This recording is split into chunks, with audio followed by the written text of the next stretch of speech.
மாற்றுத்திறனாளி ஒருத்தர் மாற்றுத்திறனாளிகளுக்காக கவுன்சிலரா பேச போறாருங்கிற அந்த மகிழ்ச்சியை வார்த்தைகளால் எங்களால் சொல்ல முடியாது. நகராட்சி உள்ளாட்சி சட்டத்துல மாற்றுத்திறனாளிகள் நிக்க முடியாதுன்னு ஒரு சட்டத்தில் அதை முதல்ல எடுத்தோம். அப்புறமா மாற்றுத்திறனாளிகள் நிக்க முடியும்னு வாங்கிருக்கிறோம். இப்ப மாற்றுத்திறனாளிகளுக்கு பதவி வாங்கிருக்கோம். நீண்ட நெடிய போராட்டத்தினுடைய அற்புதமான விஷயம். இதை உறுதியாக்கிய சாத்தியமாக்கிய திராவிட மாடல் அரசு, தலைவர் கலைஞர் வழியில திராவிட மாடல் அரசு.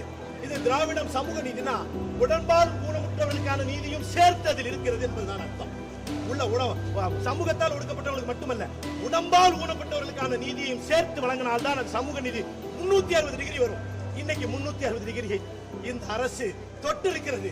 இது திராவிட மாடல் அரசுக்கும் சரி, மு.க. ஸ்டாலின் ஐயா அவர்களுக்கும் சரி, வரலாற்றில் தலைவர் கலைஞர் அவர்களுக்கும் சரி, வரலாற்றில் இன்னைக்கு எங்களுக்கு இந்த சந்தோஷத்துல பேச தெரிய முடியாம இருக்கலாம். ஆனால் இனி 50 ஆண்டு காலம் 100 ஆண்டு காலத்துக்கு இந்தியாவில் முதல் முறையாக மாற்றுத்திறனாளிகளுக்கான அரசியல் பிரதிநிதித்துவத்தை ஐநா சபை சொல்லியிருக்கக்கூடிய யூஎன் செக்ஷன் 29 சப்செக்ஷன் 2ல சொல்லியிருக்கக்கூடிய அந்த விஷயத்தை இன்னைக்கு உறுதியாக்கி உண்மையாக்கி இருக்கிறார் கலைஞர் அவருடைய மகன் ஸ்டாலின் சார் அவர்கள்.